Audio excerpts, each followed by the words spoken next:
Salut à tous, je vous retrouve aujourd'hui dans une vidéo où je vais pas parler très fort encore puisque mes enfants dorment à côté, je ne voudrais pas les réveiller. On va parler des colères de bébé. Donc je n'y échappe pas, déjà dans un premier temps je vous rassure, malgré une éducation la plus bienveillante possible et des noms les plus rares possibles, il y a des fois où j'ai des impératifs et où je dois dire non, où il y a des interdits parce que la vie a des interdits, hein. On ne peut pas faire de choses dangereuses voilà, sous les yeux de ses parents, ça n'est pas possible, les parents réagissent tous, et moi compris, donc parfois mon Jonas se retrouve, comme votre enfant sans doute, dans une situation où il est transcendé par une colère complètement incontrôlable, transpiration, rougeur, cheveux hirsutes, hurlements stridents, potentiellement violence dans le geste ou voilà, roulage par terre avec malheureusement possibilité qu'il se fasse mal. Donc voilà, c'est pas un moment agréable pour personne, mais quand même, je pense qu'on peut essayer de le supporter avec quelques petites astuces dont je vais vous parler dans cette vidéo. Donc Jonas, voilà, il a quasiment 18 mois, donc comme tous les enfants à peu près de cet âge-là, au niveau de son cerveau, c'est pas encore suffisamment câblé pour qu'il puisse lui-même le gérer. Je vous mets en description, là en barre d'infos, un petit lien pour mieux comprendre ça, si c'est quelque chose que vous avez jamais trop compris. Le lien est assez rigolo, donc voilà, allez le voir. Rigolo sans être bête, hein. Il est tout à fait professionnel puisque c'est quelqu'un du secteur psy qui le fait, mais il le fait avec de l'humour, donc j'aime bien. Donc j'y échappe pas et mon moyen le plus majeur pour gérer ça, c'est d'essayer d'être moi-même zen. C'est très facile à dire, je sais, et ça m'arrive de pas réussir, mais c'est mon intention d'être zen. Pour ça, j'ai 3 astuces. Au début, ça m'arrive dans les premières secondes, de déjà compter les secondes quand il démarre à hurler, compter les secondes du hurlement, et finalement je me rends compte que de lui-même, au bout de 4 ou 5 secondes, le hurlement a tendance à diminuer.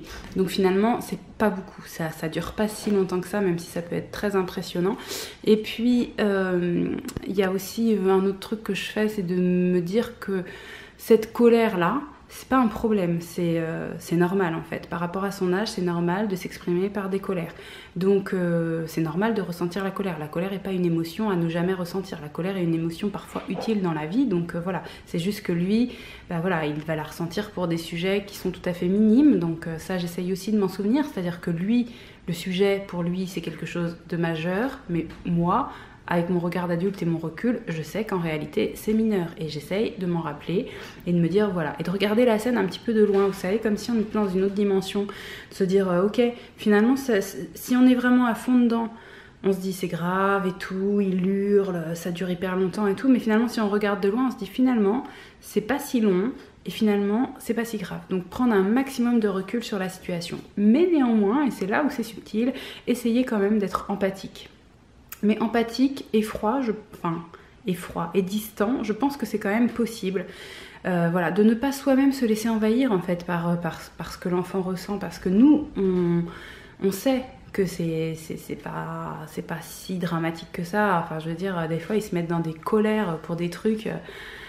Ça va quoi, on va pas s'énerver pour un truc comme ça. Enfin, il le fait, mais nous, on va pas le faire. Donc voilà, on se dit.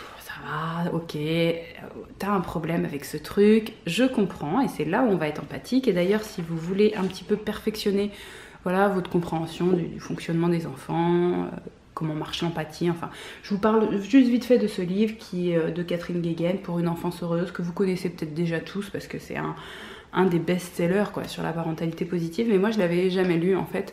Et juste je vous précise par rapport à l'empathie qu'elle dit bien dans son bouquin que l'empathie arrive en général dès 15 mois, entre 15 mois et 2 ans, c'est là où vraiment l'enfant va commencer à pouvoir comprendre ce que l'autre en face de lui ressent.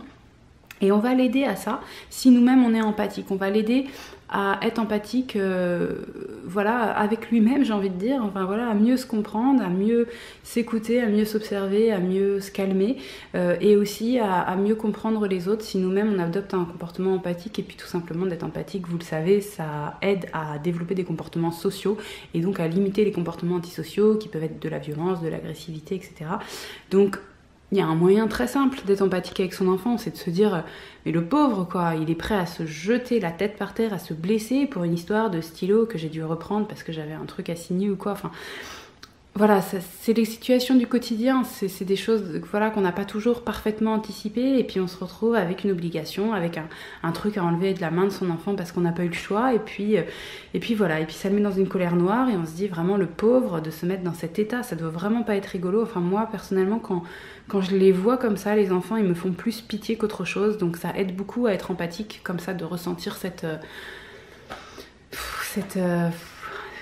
pitié quoi, voilà, c'est vraiment pas drôle pour eux. Donc essayez de ressentir ça va vous aider à mieux les accompagner et puis proposer éventuellement un câlin dans un peut-être deuxième, troisième temps, je vais dire. Premier temps, on observe, on attend que ça sorte. Deuxième temps, on verbalise. Ça, la verbalisation, ça fait aussi partie des étapes très très importantes, mais vous le savez, dire voilà, il s'est passé ça, t'as ressenti ça sans doute, je comprends, puisque bah, tu aurais beaucoup aimé ci, ça, etc. Mais tu vois, il se trouve que ça n'était pas possible aujourd'hui, ou etc. Enfin voilà, on verbalise, ça aide beaucoup l'enfant, ça, parfois même juste de verbaliser, l'enfant il s'arrête, il vous regarde, il fait et puis c'est bon, il passe à autre chose parce qu'il voit que vous avez compris.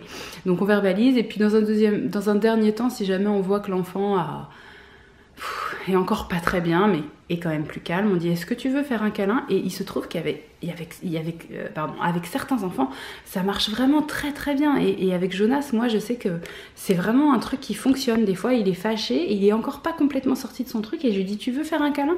Et oui, il veut. Mais avec d'autres enfants ça marche pas du tout. Enzo, c'était un enfant avec lequel le câlin marchait pas. Donc quand ça marche pas, il peut y avoir d'autres biais. Ça peut être voilà, l'enfant qui a beaucoup envie de crier. Ça peut être, écoute, là, je vois que t'es fâché, on va crier ensemble, mais on va essayer d'organiser ça un petit peu pour que... Alors, soit que ce soit un vrai cri bestial, et du coup, ça en devient drôle, mais il faut réussir à faire la bascule vers l'humour, soit un cri qui part vers le chant. Des fois, de faire des vocalises, ça peut être très libérateur aussi. La colère, vous savez, c'est vraiment quelque chose qui nous donne de l'énergie en nous. Donc ça peut sortir par le cri, cette énergie, ou alors ça peut des fois sortir par des mouvements assez... peu acceptable socialement, taper, frapper, jeter, etc. Tout ça, on essaye d'éviter, mais si l'enfant, vous sentez qu'il en a vraiment besoin, vous pouvez tout à fait lui expliquer que oui, on peut taper dans par exemple un coussin, ou on peut jeter un coussin. Ça ne nuit à personne, ça ne casse rien, c'est pas dramatique. Moi, je suis pas forcément adepte de ça, même si c'est une possibilité. Je suis plutôt adepte de dire, allez, on court très très vite, et puis voilà, on fait quelque chose, on fait des grands mouvements. Les grands mouvements sont aussi très libérateurs. Courir très vite ensemble, en général après ça calme, donc faire des grands mouvements de danse, de je sais pas, de sauter, de n'importe, enfin voilà, vous pouvez proposer à l'enfant de faire des grands mouvements, ça peut l'aider vraiment à se débarrasser de toute cette énergie qui est arrivée en lui par la colère, ce qui est tout à fait normal, hein. Et vous-même, ce qui est bien aussi, donc ça c'est mon autre point, c'est d'être vous-même déchargé de tout ça, parce que sinon ça va résonner en vous, soit les cris, soit les mouvements, en vous donnant vous-même envie de crier ou de faire des mouvements. Donc ce qui est bien, c'est de vous-même vous décharger de ces petites colères que vous pouvez avoir dans votre quotidien d'adulte, et de vous en décharger de temps en temps. Donc soit le cri, soit le chant, le sport. Pour les grands mouvements, c'est pas mal. Donc si vous pouvez avoir un sport ou juste courir un peu, je sais pas, autour de chez vous. Enfin, moi, je suis pas très très footing, mais ou même des fois, on peut faire chez soi, sauter. Enfin voilà, essayez d'un moment ressentir de l'essoufflement. L'essoufflement, ça va être l'indicateur de dire que votre énergie est sortie. Sinon, tant que vous n'êtes pas essoufflé, c'est que vous en avez, donc vous continuez. Voilà, l'essoufflement va indiquer que votre énergie est sortie. En gros, vous commencerez à être dans du cardio, et vous pouvez continuer malgré l'essoufflement si vous en avez envie, mais en tout cas, ne vous arrêtez pas avant ça. Et puis, dernière petite astuce de cette vidéo, ça va être d'avoir en stock un souvenir positif à appliquer sur une situation négative. Par exemple, moi, quand j'endors Jonas, il y a un moment où je trouve qu'il devient vraiment tellement mignon, enfin c'est vraiment un moment où je ne sens plus, parce que je l'endors au bras, vous savez, je ne sens plus les bras qui me font mal, etc. C'est le moment où il vient de s'endormir, où son souffle est apaisé, ses yeux sont fermés, il est tout mou dans mes bras, et puis il a l'air là tellement bien, enfin je me dis, il se sent tellement bien dans mes bras, c'est tellement mignon. Juste avant, quand il s'endort pas et que je ne sais pas combien de temps ça va durer, je peux me dire c'est tellement pénible, mais après, dès qu'il dort, je trouve ça tellement mignon. Et donc cette image de lui en train de dormir, où j'ai à chaque fois envie de lui faire un bisou, je la garde en tête, c'est une image ressource pour moi. Et bah voilà, vous pouvez sans doute trouver vos images ressources dans votre quotidien, un moment voilà, que vous pouvez imprimer et garder comme image ressource et la ressortir à chaque fois que vous en avez besoin. Un moment où votre gamin vous horripile un peu, où voilà, il est en train de vous renvoyer du négatif, où vous êtes en train de vous dire « Ouh là là là, il faut vraiment que je redescende en pression parce qu'il me sort un peu par les yeux », ça nous arrive à tous dans certaines situations un peu plus compliquées. À ce moment-là, essayez de vous souvenir de cette image positive. Ça vous permettra juste de vous rappeler que votre enfant n'est pas juste cette chose hurlante et gigotante qui est en train de vous malmener un peu, parce que bah, c'est dur d'avoir quelqu'un comme ça dans cet état-là voilà, à gérer plus ou moins. On ne gère pas, on l'accompagne. Mais c'est dur parfois pour nous. Et de se dire que cette personne-là, qui est en train de vous faire ce truc-là, peut aussi être d'une mignonnerie pas possible, ça aide un peu. Voilà, donc j'espère que je vous aurai donné quand même des astuces qui vont vous aider, et si vous en avez à ajouter, vous n'hésitez pas juste en dessous en commentaire. Moi, je vous retrouve la semaine prochaine, comme d'habitude, le lundi et le jeudi, à 6h15 pour... 6h15, non, 6h30, je dis n'importe quoi. 6h30 pour de nouvelles vidéos. À très vite.